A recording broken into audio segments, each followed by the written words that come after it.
한 번뿐인 인생, 예수 그리스도의 십자가 붙들고 부활의 능력을 힘입고 임마누엘의 은혜 속에서 승리의 삶을 살아가시기를 주의 이름으로 축원합니다. 예수 잘 믿읍시다. 여러분, 예수 안에 희망이 있습니다. 예수 안에 놀라운 하나님의 은혜가 있어요. 인생은 하나님의 은혜가 필요한 게 인생입니다. 우리 스스로가 잘나도 하나님의 은혜 없이는 팍팍한 것이 인생입니다. 내가 똑똑하고 공부 많이 했고 배경도 좋고 금수저도 태어났다 할지라도 인생은 하나님의 은혜가 없으면 갈 바를 알지 못하는 게 인생입니다. 그래서 여러분들 하나님의 은혜 사모하시고 사시기를 주의 이름으로 축원합니다. 한 번뿐인 인생이에요. 어떻게 사는 게 좋을까? 흔히 그거요? 답이 있지요. 예수 믿고 사는 겁니다. 이렇게 대답할 수 있어요. 정답은 정답 맞습니다. 그럼에도 불구하고 제가 예수 믿는 성도들을 이렇게 들여다보면은 그 삶의 차원이 다른 것 같다는 생각이 들어요. 차원이 다르다기보다는 수준이 좀 달라 보이는 것을 느껴요. 같이 예수 믿고 산다는데, 같이 신앙생활 한다는데 신앙의 모습의 칼라를 보면은 다양해요. 수준이 달라요. 어떤 이는 믿음으로 산다는데 그 믿음이 어린아이 같은 믿음이고, 어떤 이는 믿음으로 사는데 굉장히 성숙한 그런 성인의 믿음의 모습을 보여줘요. 그러면 도대체 뭘까? 그러면 예수 믿고 산다는 것만이 다가 아니겠구나라고 생각을 하면서 제가 오늘 이 열왕기상 3장 16절에서 28절 말씀을 함께 봤습니다. 그 이유는 하나님의 지혜가 필요하다는 거죠. 우리가 예수 믿고 믿음으로 살지만 그 안에서 또 하나 우리가 한 번 더 생각해야 될 것은 하나님의 지혜가 필요하다. 여러분, 하나님의 지혜가 충만하시기 바랍니다. 하나님의 지혜가 여러분에게 충만해서 그 하나님의 지혜로 세상을 이기고, 여러분 어떤 환경도 다 내가 믿음으로 극복해내고 나도 이기고 악한 어둠의 마귀의 세력도 이겨내는 승리자의 삶이 우리 성도님들의 삶이 되기를 간절히 바랍니다. 다윗 왕이 죽고 솔로몬이 다음 왕으로 등극을 합니다. 등극한 다음에 솔로몬이 이집트의 파라오의 딸과 결혼을 합니다. 그리고 그 아내를 예루살렘 성으로 불러다 놓고 잠시 기다립니다. 아직도 성이 완공이 안 됐고 이 솔로몬 왕이 기거할 왕궁이 완공이 안 됐어요. 그리고 성전도 아직 지어지지가 않았습니다. 그런 상태에서 이 파라오의 딸을 아내로 맞이한 이 솔로몬이 좀 더 예루살렘 성에서 그 아내와 머물면서 어느 날 하나님 앞에 일천번제를 드립니다. 일천번제를 드린 다음에 하나님께서 꿈에 나타나셨어요. 그리고 물었습니다. 내가 너에게 뭘 해줄까? 그랬더니 솔로몬이 이 백성들을 재판할 때 정말 필요한 게 지혜인데 그 지혜를 주십시오. 그렇게 하나님 앞에 대답을 했습니다. 근데 그 지혜가 뭐냐면 듣는 마음이었어요. 레브 소메아라는 듣는 마음을 달라고, 듣는 귀를 달라고 했더니 하나님께서 그 솔로몬의 요구를 들으시고 마음에 흡족해 하셨어요. 왜냐하면 돈을 구한 것도 아니고 장수를 구한 것도 아니고 내가 오래 사는 이런 장수를 구한 것도 아니고 또 원수의 생명을 구한 것도 아니고 정말 이 백성을 잘 통치하기 위해서 듣는 귀를 달라고, 듣는 마음의 귀를 달라고 구한 것이 하나님께 흡족했어요. 그래서 그 레브 소메야, 듣는 마음을 주시고, 그리고 하나님께서 그렇게 말씀하세요. 내가 솔로몬이 구하지 아니한 부귀와 영화도 함께 주리라. 깜짝 놀라서 깨보니까 꿈인 거예요. 솔로몬이 굉장히 마음이 흥분이 됐습니다. 그래서 기브아에 있는 바로 그 산당에서 하나님 앞에 거대한 예배를 드린 후에 예루살렘 성으로 들어가서 신하들과 함께 큰 잔치를 배설한 그런 일이 끝났어요. 그리고 난 다음에 솔로몬이 새로운 왕정을 시작할 때에 두 여인이 솔로몬을 찾아옵니다. 재판거리예요. 다른 게 아니죠. 두 여인이 아이를 사흘 간격으로 출산을 했는데 어느 날 보니까 한 아이가 죽었는 거예요. 깜짝 놀라서 이게 어찌된 일이지? 아침에 젖을 먹이려고 보니까 아이가 죽어 있는 거예요. 그래서 아침에 자세히 보니까 내 아들이 아닌 것을 알게 됩니다. 그리고 가만히 보니까 옆에 있는 여인이 안고 있는 아이가 내 아이인 거예요. 그래서 싸움이 붙었어요. 그 아이가 내 아이다. 그랬더니 이 여인은 무슨 소리냐? 네 아이는 네가 죽였지 않냐? 사실은 그 여인이 밤중에 잘못 그 아이 위에 눕는 바람에 아이가 질식사를 한 거거든요. 이게 분쟁이 돼서 솔로몬에게 들어와서 재판을 받습니다. 서로 막 싸우는 거예요. 서로 자기 아이라고. 솔로몬이 신하들에게 칼을 가져라. 신하가 칼을 가져다 줍니다. 그랬더니 이 아이를 반토막을 내서 두 여인에게 반씩 나눠줘라. 진짜 어머니가 그 얘기를 듣고 가슴에 불 붙는 것 같은 거예요. 왕에게 부탁을 해요. 그러지 마시라고. 저 아이를 그냥 저 여인에게 주라고. 근데 이 여인은 그렇게 말하는 거예요. 네 것도 안 되고 내 것도 안 되게 반으로 잘라서 나눠달라고. 솔로몬이 그 반응을 보고 모성애를 통해서 그 사실을 확인을 하고 신하들에게 마음이 불붙는 것 같아서 내 아이가 아니어도 좋으니 살려달라고 했던 그 여인이 어머니라고 하면서 그 아이를 그 여인에게 주도록 그렇게 이야기를 합니다. 굉장히 유명한 얘기죠. 여러분 성경이 아니더라도 많이 들었고 법조계에서는 솔로몬의 명판결이라고까지 칭하는 이러한 아주 유명한 이야기입니다. 근데 이 본문을 통해서 오늘 우리가 하나님의 지혜에 대해서 함께 생각해 보기를 원해요. 이 본문은 독특한 구조인데 시나리오 구조 형식으로 잘 꾸며진 아주 매끄러운 문학체입니다. 그래서 오형식, 도입, 전개, 위기, 절정, 결말의 형식으로 구조가 쓰여졌어요. 이런 과정을 보면은 도입은 16절에서 18절이고 전개가 19절에서 22절입니다. 위기가 23절에서 26절이에요. 잘라라 할 때 이게 위기가 탁탁 친 거죠. 잘라라.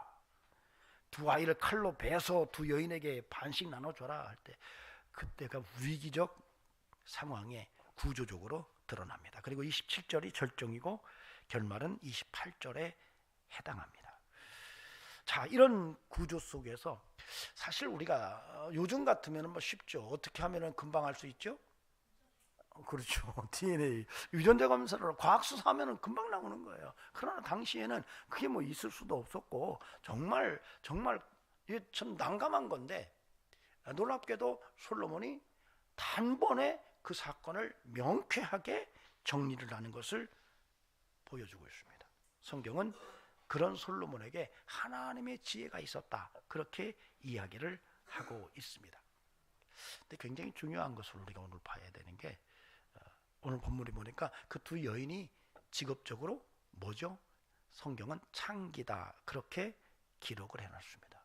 이게 좀 독특해요. 제가 볼 때는 왜 많은 여인들 중에서 왜 하필 창기라고 하는 독특한 직업의 여인 둘 이야기를 본문에 등장시켰을까? 그냥일까? 무슨 의도가 있는 것은 아닐까?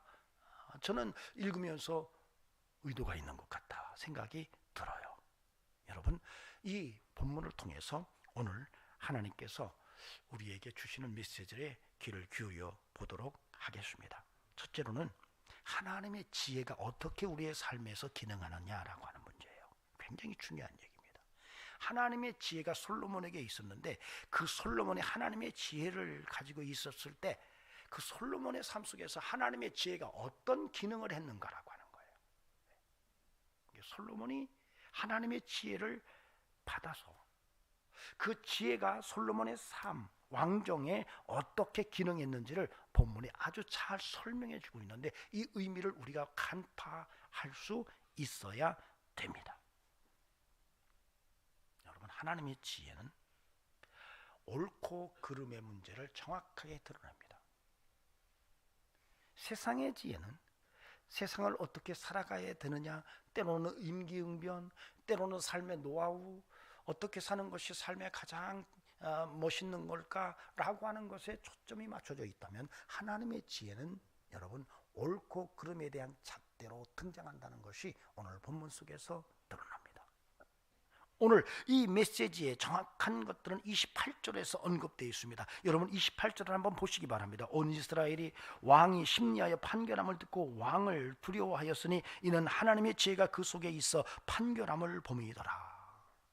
솔로몬의 판결을 보고 백성들이 두려워했대요. 그런데 그것은 백성들이 그 솔로몬 안에 하나님의 지혜가 있음을 봤다는 거예요.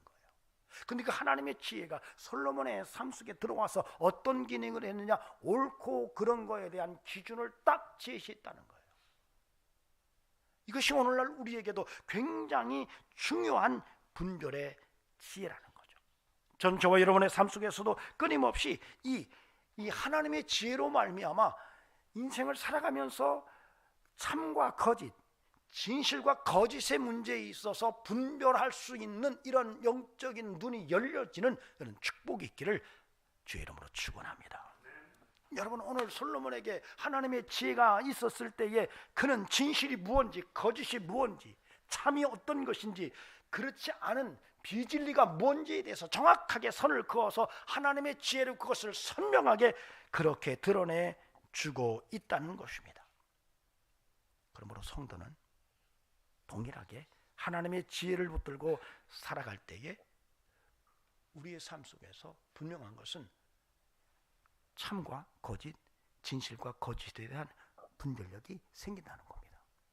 여러분, 이게 굉장히 중요해요. 어때요? 여러분 살면서 참과 거짓, 거짓과 진실의 문제가 이렇게 딱 대하는 순간에 여러분에게 딱 드러납니까? 아이고 목사님 무슨 얘기예요? 저는 모르겠어요. 뭐가 뭔지 모르겠어요. 너무너무 힘들어요. 여러분 하나님의 지혜를 구하시기 바랍니다. 하나님의 지혜가 임하면 하나님의 지혜는 여러분의 삶을 참으로 정말로 진실한 삶의 팩트의 모습을 분별하도록 이끌어 주실 것입니다. 저는 우리에게 그런 은혜가 항상 살아있기를 간곡히 부탁을 드립니다. 이게 참 중요한 것은 오늘날 엄청난 정보력, 정말 정보량이 너무 많은 거죠. 어느 시대보다도 정보량이 너무 많아서 어떤 정보가 진짜인지 어떤 것이 가짜인지를 지금 분별이 안 되는 시대를 우리가 살아가고 있어요. 뿐만 아니라 우리가 인생을 살아가면서 탈진실 시대, 진실의 문제를 이제는 벗어난 이런 시대를 우리가 살아가면서 확증편향주의에 기울어져서 뭐가 진실이고 뭐가 팩트인지 뭐가 사실인지에 대해서도 우리가 분별해내기가 참 힘든 시대를 지금 우리가 살아가고 있는 이때예요. 이런 상황 속에서 정말로 우리가 무엇이 사실이고 무엇이 진실인지를 알기 위해서 가장 중요하게 요구되는 것이 바로 하나님의 지혜라는 것을 오늘 본문이 우리에게 말하고 있습니다. 여러분, 그러므로 저는 저와 여러분의 삶 속에 하나님의 지혜로 말미암아 여러분 진실과 거짓의 분별력이 살아있는 이런 은혜가 함께 할 수 있기를 주의 이름으로 간절히 축원합니다. 그러면 하나님의 지혜로 산다는 것은 뭘까요? 여러분, 하나님을 경외하는 것이 하나님의 지혜를 소유하는 것이고 더 나아가서는 예수 그리스도와 된 삶이 바로 하나님의 지혜를 붙든 인생이며 성령을 쫓아 산다는 것이 바로 하나님의 지혜에 붙들려 사는 인생이며 하나님의 말씀을 붙들고 믿음대로 산다는 것이 바로 하나님의 지혜로 사는 삶이라는 것을 오늘 우리가 부정할 수가 없을 것입니다. 여러분, 성도가 하나님의 말씀대로 살아가고 성령을 쫓아 살아가고 예수 그리스도의 십자가를 바라보면서 부활의 믿음으로 정말로 예수화된 믿음의 삶을 살아간다면 바로 그 삶 자체가 바로 하나님의 지혜로 함께하는 인생이라는 사실을 오늘 우리가 안다면 그 하나님의 지혜로 말미암아 이 땅에 사는 동안에 진실과 거짓을 분별해내고 정말로 참과 거짓을 분별해내고 바르게 하나님의 말씀 안에서 예수 그리스도 안에서 그리고 성령을 쫓아 승리의 삶을 살아가는 이런 은총이 우리의 삶에 함께 해야 할 것입니다. 성도는요, 거짓과 대면하면 부딪혀야 돼요. 성도는 거짓을 대면하면 거부해야 됩니다. 성도는 거짓을 들으면 용납하지 않아야 돼요. 아니, 그리스도인이라고 말하고 하나님의 지혜가 있다고 말하는데 거짓을 수용하고 거짓을 바라보고 거짓을 용납하고 거짓과 함께 한다면 여러분, 그 삶 자체가 하나님의 지혜 속에 사는 삶이라고 말하기가 그렇게 쉽지 않을 것입니다. 그러므로 부탁을 드립니다. 거짓을 이겨내시기 바랍니다.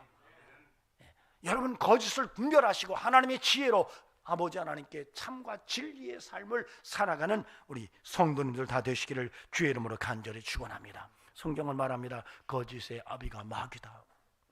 하나님은 거짓을 모르시는 분이세요. 이 땅에 사는 동안에 거짓의 아비는 마귀지만 하나님은 거짓을 모르시는 분이에요. 여러분 참 하나님이십니다. 진리의 하나님이십니다. 여러분 성령은 진리의 영이십니다. 여러분 예수 그리스도는 진리를 위해서 십자가에서 죽으신 바로 메시아이십니다.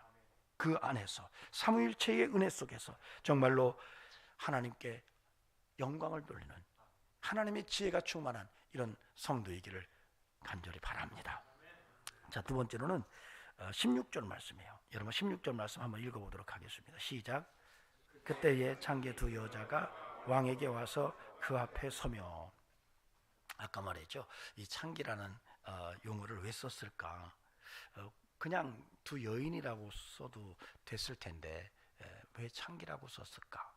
학자들 간에는 여기에서 이제 창기라는 용어 자체가 우리가 생각하는 것과는 좀 다를 수 있다라는 이런 견해를 가진 분들도 있습니다. 그러나 사실은 정확하게 자나라고 하는 자노트라고 하는 용어를 직접 썼어요. 이것은 실제로 몸을 팔면서 생계를 유지하는 이런 여인을 말할 때에 쓰는 용어가 맞습니다. 근데 또 하나 독특한 것은 이 자나라고 하는 이 용어, 자노트라고 이렇게 복수형으로 썼는데요. 이런 경우에는 사실은 성경에서 용례로 봤을 때는 우상 숭배자를 향하여 쓰는 경우도 있어요. 그러니까 이중적 의미를 갖고 있는 거예요. 여기에서 창기라고 쓰여진 이 용어 자체는 하나는 실제적으로 그렇게 몸을 팔면서 사는 여인을 칭할 때에도 쓰지만, 또 하나는 우상을 숭배하는 여인을 칭할 때도 쓰인다는 거예요. 사실은 이 당시 고대 사회 속에서는 풍요를 위해서 정말로 풍성한 삶을 위해서 이 우상을 숨기는 자들이 이 성적인 행위를 함으로써 그러한 풍요를 기원하는 이러한 제의들이 참 많았습니다. 성경에서도 그런 모습들을 많이 볼 수가 있었어요. 이렇게 어떤 신을 섬기는 중에 여인들이나 그 어떤 미동들이 그런 자기들이 섬기는 그 신의 성전에서 성행위를 통해서 풍요와 풍성한 번성을 의미하는 이런 예식을 행할 때에 그때 거기서 일하는 여인들의 칭호가 있습니다. 카데사라고 불러요. 근데 이게 원래 카데사라는 말이 히브리 말로는 카다쉬라는 말과도 연결되거든요. 카다쉬라는 말이 거룩한이거든요. 거기에 여성 어미를 붙여서 카데샤라고 불러요. 그래서 사실은 굉장히 종교적인 의미를 가지고 있는 이런 냄새가 깊습니다. 그런데 사실 유대인들이 가장 싫어하는 직종 중에 하나가 여러 종류가 있는데 그 중에 세리가 있고요. 그 다음에 창기가 있어요. 그래서 세리를 굉장히 미워하고 그런 직종에 있는 사람들에 대해서 굉장히 부정적이고, 또 하나 이 창기의 직종에 있는 여인들을 굉장히 부정적으로 서술한 것들이 꽤 많습니다. 그런데 희한하게도 왜 솔로몬의 왕정 초기에 최초로 하나님의 지혜로 판결을 내릴 때 왜 이 여인들을 창기라고 썼을까라고 하는 거예요. 이건 그냥 넘어갈 수가 없어요. 왜 그랬을까?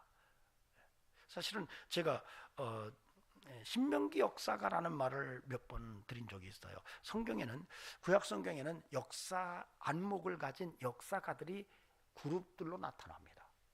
그러니까 이스라엘 역사를 통해서 하나님의 섭리가 어떻게 전개되는지를 쭉 써놓은 그러한 역사서들이 있는데, 그 역사서들 가운데 신명기 역사서가 있고요, 역대기 역사서가 있고 사제기 역사서가 있고, 그렇게 학자들이 분류를 합니다. 그 중에 오늘 이 열왕기서는 신명기 역사서에 해당합니다. 이 신명기 역사서는 언제 기록이 되냐면 이스라엘이 패망하고 포로로 끌려가서 바벨론 포로 과정을 거치면서 자기들의 문제를 분석하기 시작해요. 왜 우리가 망했으며, 왜 우리가 이렇게 이방 백성에게 끌려와서 이렇게 70년이라는 긴 세월을 노예 생활을 해야만 했는가, 이 이유가 뭔가 정말로 정말 머리를 싸매고 고민하면서 얻은 답이 있어요.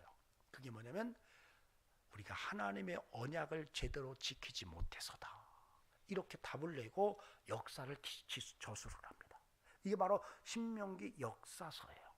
그러니까 이 신명기 역사서는 이스라엘의 멸망과 포로의 원인이 우리가 하나님의 언약을 지키지 못한 것이다라고 하는 철저한 반성을 역사관으로 해서 기록된 본문이에요.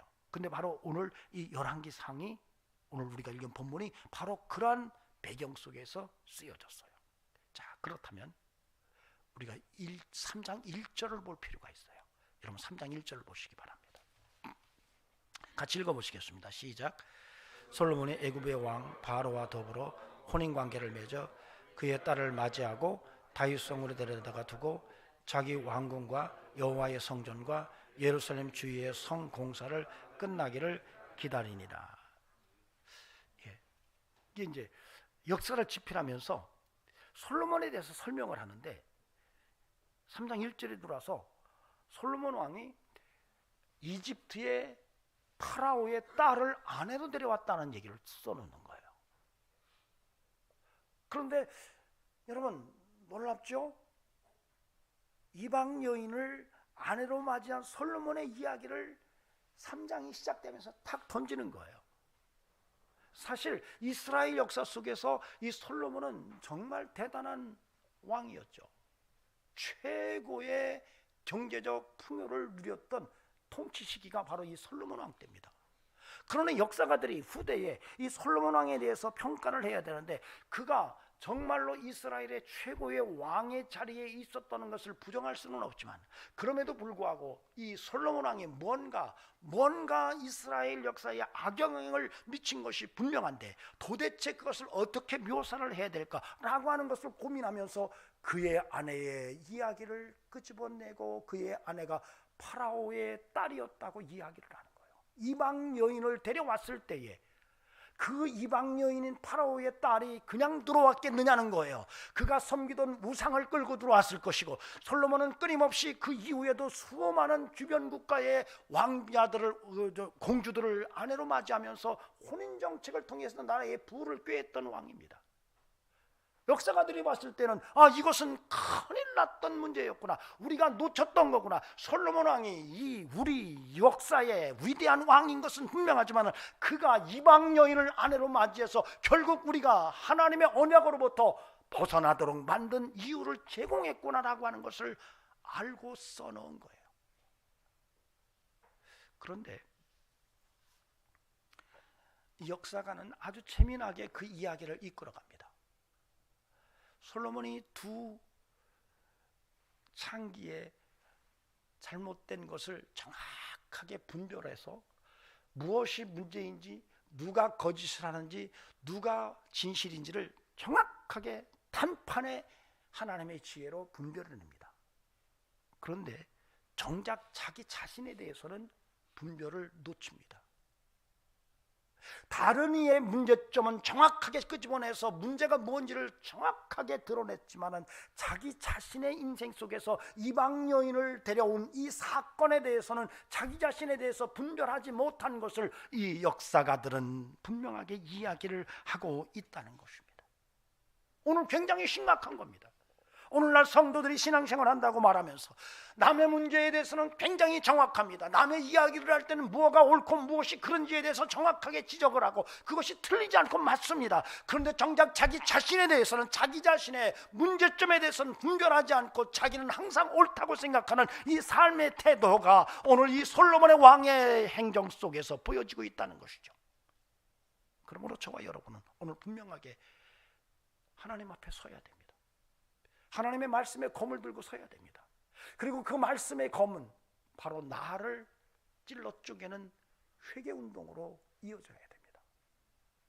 여러분, 하나님의 지혜로 말미암아 우리에게 하나님의 지혜가 기능을 할 때에 가장 강력하게 우리에게 다가와야 되는 귀한 메시지는 그 하나님의 지혜를 내 삶에 내게 적용해서 내가 하나님 앞에 바로 서는 삶으로 나아가야 한다는 것이 오늘 본문 속에서 분명하게 읽혀지고 있다는 사실입니다. 그러므로 저는 부탁을 드립니다. 여러분 끊임없이 하나님의 말씀을 붙들고 여러분이 정말로 하나님의 지혜를 가지고 여러분의 인생을 살아갈 때에 다른 사람만 그 하나님의 지혜로 판단하는 것이 아니라 먼저 어쩌면 여러분 스스로에게, 나 자신에게 그 말씀의 검을 들이대고 바로게 여러분의 삶을 정화할 수 있는 영성이, 믿음의 용기가 함께할 수 있기를 주의 이름으로 간절히 부탁을 드립니다. 나는 빼고 나만 빼고 너희들은 이것을 내로남불이라고 말합니다. 오늘 이 시대가 내로남불의 시대입니다.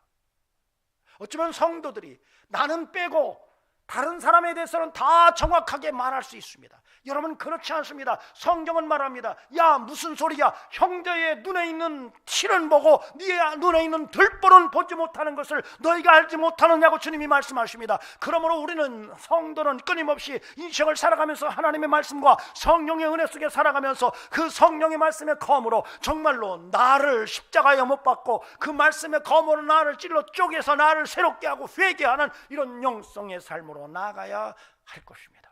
저와 여러분에게 그런 눈이 열려지기를 주의 이름으로 축원합니다. 사실 인생을 살다 보면, 삶이 어려우면, 삶이 굉장히 어려우면 굉장히 악해질 수 있습니다. 밑바닥 인생을 살다 보면 정말 상상이 안 되는 그런 행동들을 할 수 있어요. 오늘 두 여인이 밑바닥에, 사회 최 밑바닥에서 살거든요. 좀 아이러니입니다. 왜 아이를 가졌을까? 그 아비가 누구인지를 알았을까? 근데 또 죽었는데 죽은 아들을, 또 내 아들이라고 산 아들을 데려갈까? 왜 그럴까? 혼자 먹고 살기도 힘들었을 텐데 왜 그랬을까? 정말 의문점이, 아이러니가 꼬리에 꼬리를 물어요. 그런데 또 사흘 간격으로 아이를 낳았는데 그 정도면 굉장히 오랫동안 함께 먹고 마셨을 텐데, 굉장히 친했을 텐데, 거기에다가 같은 직중에 있으면서 아이를 갖고 출산하면서 동병상련에 대한 어떤 마음도 굉장히 컸을 텐데 어떻게 이렇게 갑작스럽게 서로 원수처럼 이렇게 싸울까라고 하는 거. 삶이 어렵다 보면 그렇게 악해질 수가 있는 거예요. 여러분, 그럼에도 불구하고 여러분의 삶이 좀 힘들고 여러분의 삶이 참 공고해도 여러분 자꾸 더 악한 쪽으로 가지 않는 이런 영성과 지혜가 함께 했으면 하는 소망을 품어봅니다. 마지막으로 우리가 들여다볼 수 있는 것은요, 생명운동입니다. 오늘 말씀 23절에서 26절은 구조적으로 위기에 해당합니다. 즉 두 여인이 막 싸워요. 막 싸웁니다. 그러니까 왕이 그 아이를 두 조각 내서 두 여인에게 나눠줘라 이렇게 말해요. 심각한 위기 상황이 지금 나타난 겁니다. 서로 다투고 그리고 사람을 죽여야 되고 이런 상황이 바로 이 23절에서 26절이에요. 그런데 여기서 두 여인이 드러내는 반응이 너무 차이가 나요. 진짜 어머니는 그 아이를 살려서라도, 어떻게든지 살려서라도 내가 양보하더라도 살려내겠다고라는 의지를 표현해요. 막 마음이 불붙는 것 같다고 말하는 거죠. 그런데 어머니가 아닌 여인은 네 것도 안 되고 내 것도 안 되고 잘라라 이거예요. 여러분, 여기서 우리는 생명의 소중함을 읽을 수 있어야 돼요. 우리가 인생을 살면서 내 삶이 힘들고 어려워도 여러분, 분명하게 생명의 소중함을 알고 사는 것과 그렇지 않은 것은 큰 차이를 드러냅니다. 여러분 어때요? 생명의 소중함을 아십니까? 여러분, 가능하면 죽이는 얘기가 아니라 살리는 얘기로 가야 돼요. 여러분 인생을 살면서 내 삶이 어렵다고 해서 자꾸 이 죽음의 쪽으로 달려가는 것이 아니라 살려내는 쪽으로 달려갈 수 있어야 돼요. 다시 말하면 우리가 인생을 살아가면서 내 인생이 힘들어도 좀 긍정성을 가지고 믿음의 삶을 살아가라는 얘기예요. 나는 할 수 없지만 하나님이 하시면 하실 거야. 그 인간 안 변해 이렇게 말하지만 주님이 하시면 하실 거야. 그 사람 못 고쳐 그러지만 주님이 하시면 하실 거야. 이렇게 좀 생명운동을 우리가 펼쳐나가야 한다는 것이 오늘 본문 속에서 읽혀졌으면 좋겠어요. 어때요? 여러분 어느 쪽으로 많이 기울어져 있습니까? 생명이 역동합니까?